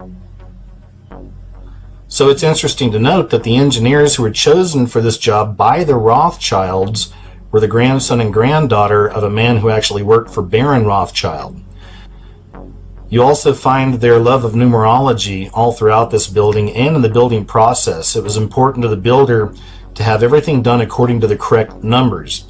It's really interesting because all around the building you'll find these different pathways that you can walk through, and here's one right here. The larger circle you see at the bottom of the picture is actually an inverted cross, and this whole thing was designed for people to walk on. So this is actually a religious emblem placed there designed for people to trample on under their feet. So keeping in mind that we're approaching a one world religion, okay, this is what's coming. This will be the beast system fully revealed, the Antichrist system. So this is why we find all the world religions represented in one way or another. For instance, right here, just beyond that Egyptian obelisk, lies a Muslim gravesite. Another thing you'll find all throughout the building and even out in the courtyard are multiple Hindu altars. And just in case there's still any doubt that the Rothschilds are actually behind this, this is one of the placards you find on the wall. The founder of the Rothschild dynasty and his 5 sons established all the central banks throughout Europe. The Rothschilds made several stipulations with the Israeli government before building the Supreme Court. And among them were that the Rothschilds would pick the plot of land to build the Supreme Court, they would use their own architects, and no one would ever know how much the building actually cost. It took them 4 years to build this structure with many secrets built into it. As I said, every element of this building was built according to occult knowledge. This right here is a great example. You find it right here that when you first enter the building, you actually find yourself on the journey. This entire journey is intended to bring one from darkness into the light and become an illuminated one. As you see here, when you very first enter the building, it starts off with dim lighting, but as you look up the stairs, you see the bright light that comes from a very large window that looks over parts of Jerusalem. It's also very important to note these steps here. There are 3 sets of 10 steps, making a total of 30. Now, as you ascend these 30 steps, you come from the darkness into the light. And from here you can see the world, or in this case, the city of Jerusalem, like you've never seen it before. It's also worth mentioning that right here on the right side, you'll see the old Jerusalem stones. Some even believe these same stones were used in the Second Temple. And on the other side, you'll see the smooth modern wall. There are 6 lampstands going up that speaks to the man on his journey to gain his knowledge and become illuminated.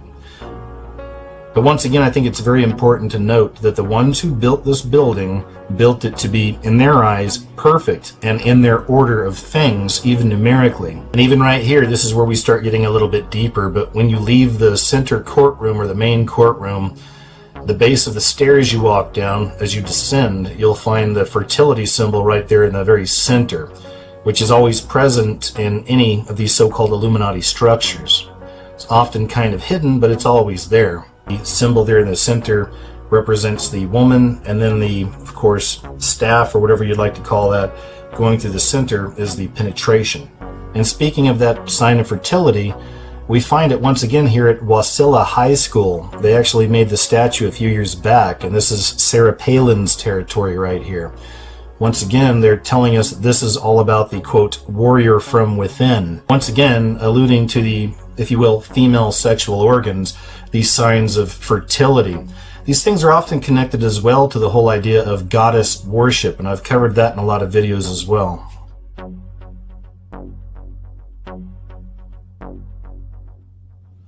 So at this point, the term Illuminati is basically a catch-all phrase for the beast system, or the Antichrist system to come, the New World Order. There's still a lot of people out there that make fun of this symbolism. I see it all the time. I see a lot of really dumbed down things like this. You see this all the time online. Illuminati confirmed, pyramid, right? Well, I understand that. Now, there's different reasons why people do this. Some people just don't understand what's going on. I think other people probably see it, but it scares them. So they don't want to put stuff like this out, laugh at it, make fun of it, right? What these people are representing is this. It's the same symbol that we find on top of the Israeli Supreme Court building. The all-seeing eye with the pyramid, the beast system, the coming Antichrist system of the one world order to follow. If you really want to wake somebody up out there, I think this is a great example right here. You can show them this pyramid with the sun symbol or the all-seeing eye on top of the Israeli Supreme Court. Show them all the other symbolism that's taking place inside this building and around it. Show them all these celebrities that are doing the same symbol. Show them the movies, the advertisements, the TV shows. It's everywhere. This is something I cover on this channel extensively. So once again, folks, this is just another example of that beast system being our reality. The devil controls all of these religions and all of these governments on the entire planet. I know, a lot of people don't want to hear that. There's different names we can give it, you know, the this, the that, the whatever, but ultimately it is what it is. It's going to go down in Jerusalem. All eyes on Jerusalem. So anyway, folks, that's what I've got for you now. I appreciate you watching the video. And as I said, use this information as a tool to help wake up others, all right? Help them to see past this dumb, you know, Illuminati confirmed stuff like that, okay? Show them the facts, show them the truth, and then let them figure out the rest for themselves. Because a lot of people want you to just give them the answers. But oftentimes when you just tell somebody something, they don't totally take it in. So lead them down the path, give them the tools they need, the tools necessary to find out more about this hidden reality right before our very eyes. That morning, being down here now, as different as it looks, I still have those visuals, those images in my mind, in my memory. We're on, as a nation, Christians now. Suicide bombers, it happens in Israel on a daily basis. Those are the things we have to be careful of now. We have to watch for now. Do you expect a suicide bomb struck the North Tower of the World Trade Center 1 year ago? Hundreds of people have gathered here at Ground Zero to mark the anniversary in what is expected to be, we tell you that the anniversary ceremony will also include several moments of silence, marking the times that the hijacked jets place rosaries on the site for a flower arrangement that will be turned into...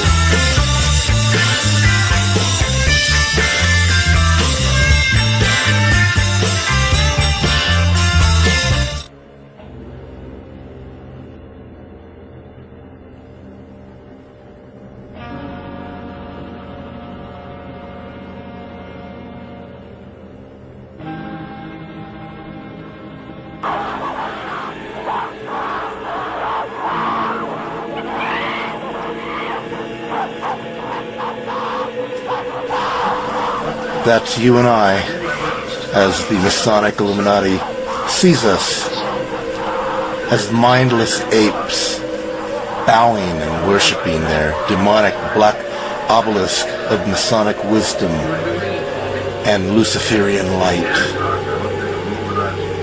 Their cube, so they think, that's going to spark and create this new world order, this Luciferian Antichrist system that's about to come upon the entire world. All symbolized by events taking place in our day and age. 9/11. That was one of their events. The Hilton Hotel, you can see it in the movie 2001: A Space Odyssey. Blatantly, just there it is, put there in the Hilton Hotel in space. They both checked their watches. So they're telling you a little time story right there, how this is all dealing with time. And remember now, the original script was dealing with Saturn, not Jupiter. And Saturn deals with time. When you look at the original Millennium Hotel that was built in front of the Twin Towers, it's an obelisk. They intentionally built it to look like the obelisk in 2001, and they even say so. In the original script, of course, it's a cube that they changed. The logo of the Hilton Hotel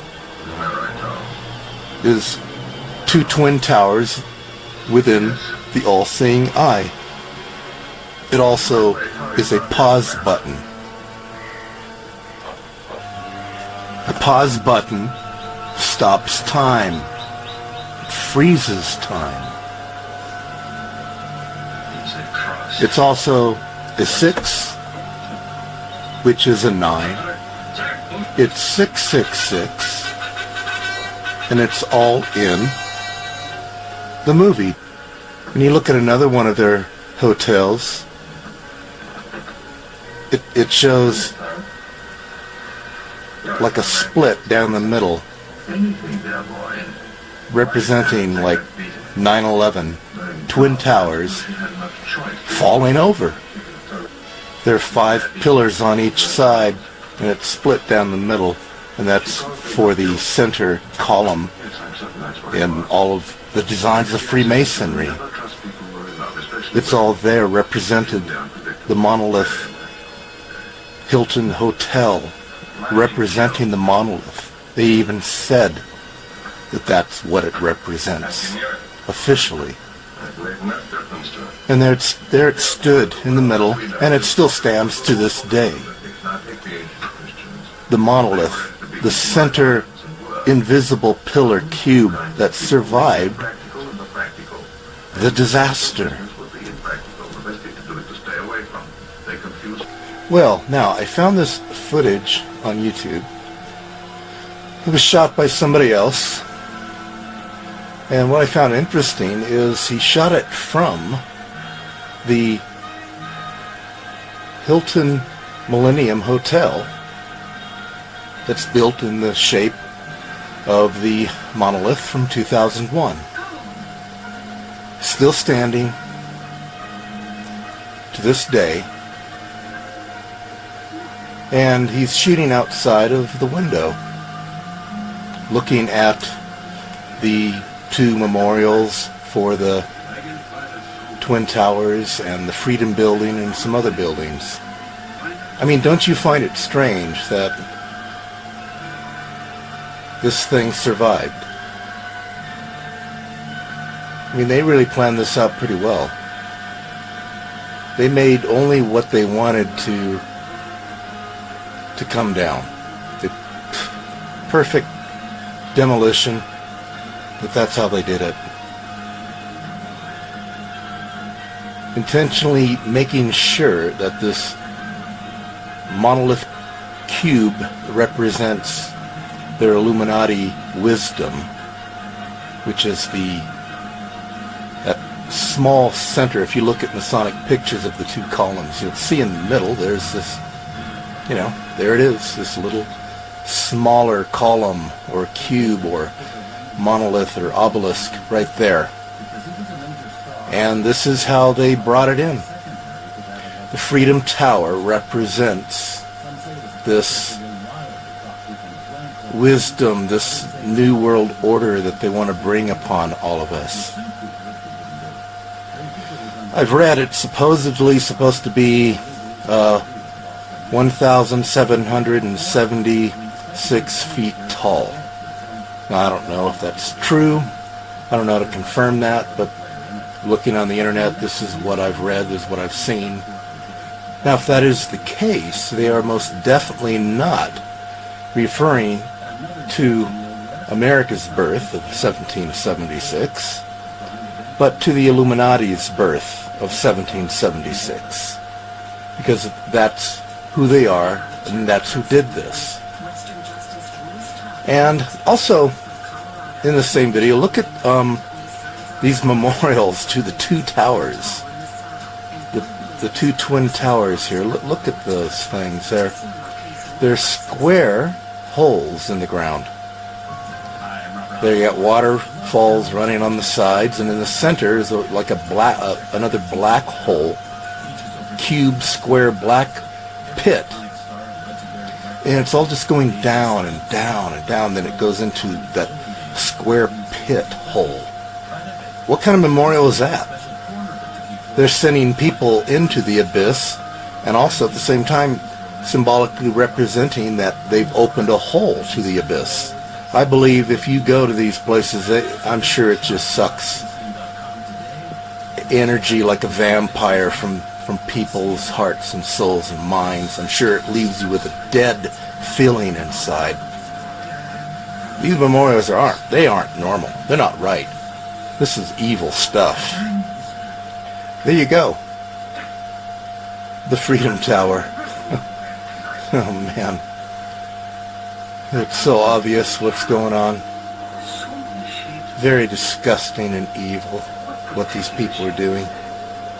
Or what these entities are doing, rather, because I think the people are just pawns in the hands of these entities that are returning. Hey, what's up, guys? Gons here for the Face Like the Sun channel. New York Times reported Anselm Kiefer sculpture will go up at Rockefeller Center. And it says Anselm Kiefer, the German artist known for his monumental paintings and installations layering history, culture, religion, and mythology, will create his first ever site-specific outdoor public sculpture in the United States this spring at Rockefeller Center in New York. And it says for this sculpture, Mr. Kiefer has cast in lead a colossal open book carried aloft by eagle's wings spanning 30 feet. This will be supported by a 20-foot tall column encircled by a snake with its head erect and tongue hissing at the book. A number of other giant lead books will be strewn on the ground at the base of this theatrical tableau. The piece is obscurely titled Uraeus, referencing the upright form of the Egyptian cobra associated with the serpent goddess Wadjet and used as a symbol of power on the crowns of pharaohs. But the work, evocative of both a lectern and an altar, is open to multiple readings. And it gets into some stuff here, but I found this website here, the Public Art Fund, which is the place that funded this sculpture here. And it says here, the sculpture's cryptic title, Uraeus, refers to the erect shape of the Egyptian cobra associated with the serpent goddess Wadjet and a symbol of power and divine authority. The wings evoke the headdresses and necklaces worn by Egyptian royalty in homage to the vulture goddess Nekbet. Wadjet and Nekbet were the guardians of Lower and Upper Egypt, respectively, and following ancient Egyptian unification, became the joint patrons of the civilization. When conceiving this monumental sculpture, Kiefer was recalling Friedrich Nietzsche's famous philosophical work of fiction, Thus Spoke Zarathustra, from 1891, with its ideas of the will of power, the death of God, and the Übermensch, or Superman, as the ultimate aspiration of human beings. Nietzsche described Zarathustra thus, quote, "This book, with the voice bridging centuries, is not only the highest book there is, the book that is truly characterized by the air of the heights. The whole fact of man lies beneath it at a tremendous distance. It is also the deepest born out of the innermost wealth of truth, an inexhaustible well to which no pal descends without coming up again filled with gold and goodness." In Kiefer's imagination, word and image, sacred text, and icon have the power to soar upwards, transcending reality and offering hope of redemption. We've been saying this the whole time. They're looking for redemption without Jesus Christ, redemption through the hands of man, not from God. So this has always been the occult promise. They're at it still. They've been at it for centuries. I think they're getting a lot closer, and that's why they're starting to become even more bold in proclaiming these pursuits out in the public like this, especially at the Rockefeller Center here. Uraeus is both gigantic lectern and altar. You see that, guys? They say it's an altar. They just straight up say this is an altar to an Egyptian goddess. The presence of the snake that insinuates itself at the foot of the column introduces an element of danger and death, as if the monument is being undermined. Yet in more than one mythology, the serpent is a creature of wisdom and secret knowledge. Kiefer's wide-ranging art, which embraces historical memory, politics, religion, and myth, is layered with such multiple meanings and paradoxes.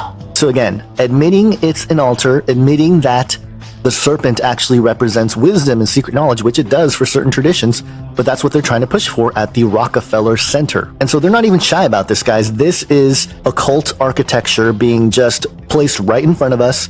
And, you know, those folks who don't know any better, who live in that community or whatever, they're going to celebrate it and be a part of this and whatnot. I think there's a lot of symbolism going on here. And look at this picture here, how it aligns with the building here. I mean, this is all about ascension. This is all about an upward mobility of human beings and, you know, becoming gods. It says here in this Gagosian article, Anselm Kiefer's monumental body of work represents a microcosm of collective memory, visually encapsulating a broad range of cultural, literary, and philosophical allusions from the Old and New Testament, Kabbalah mysticism, Norse mythology, and Wagner's Ring Cycle to the poetry of Ingeborg Bachmann and Paul Celan. And of course, the idea of a serpent going up the staff represents the Kundalini, spiritual ascension into the crown chakra, and then, you know, you reach enlightenment. This sort of practice and teaching is pretty much the religion of the elite, so it's no surprise here that they're representing this here.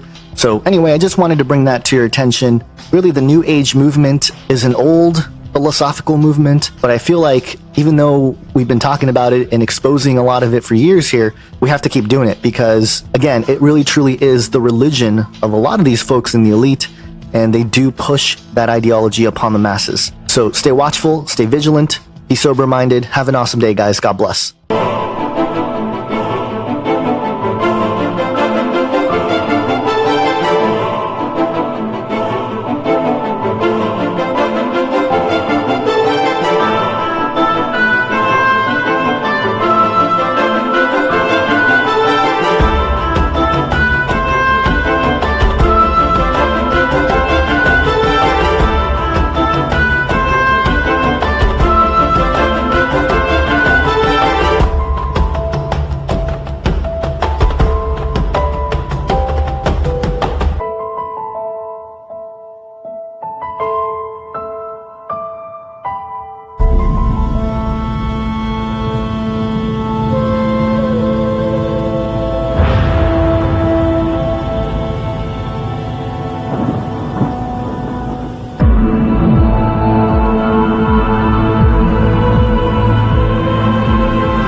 Calculations are correct.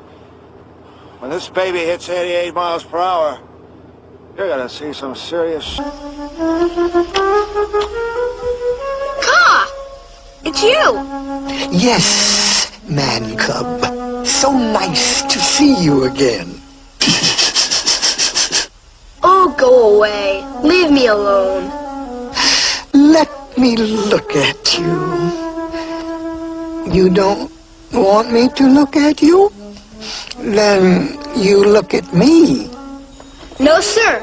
I know what you're trying to do, Ka. You do? I mean, you don't trust me. No.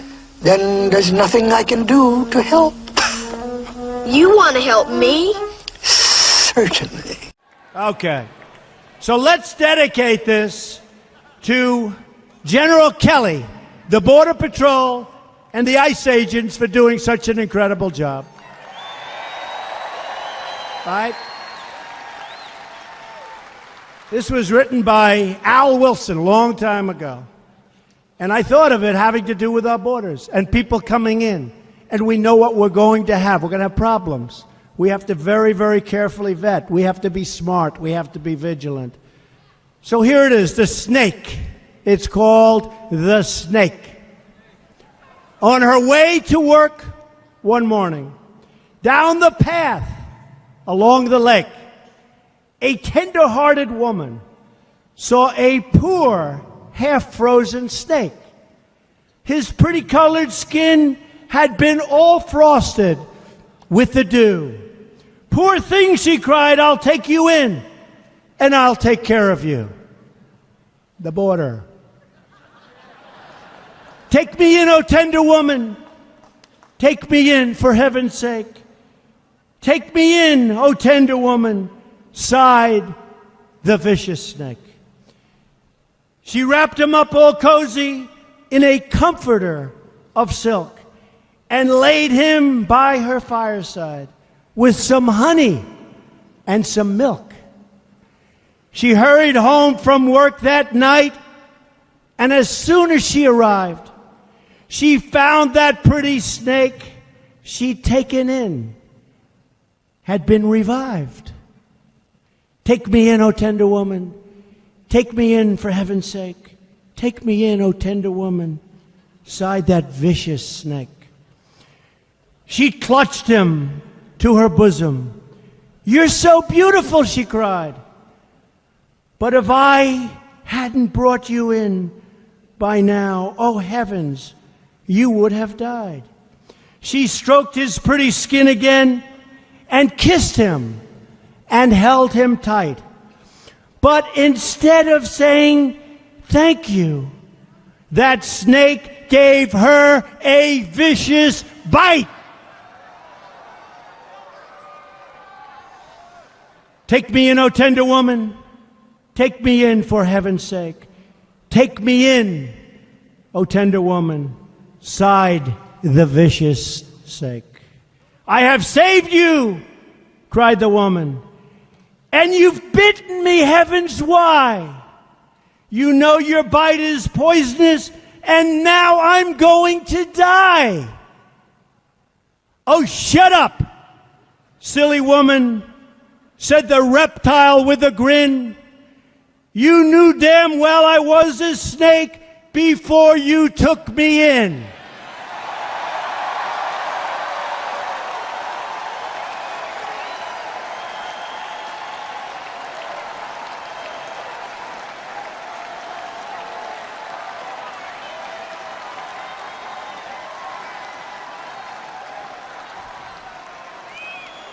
Does that explain it, folks? Does that explain it? Trust in me.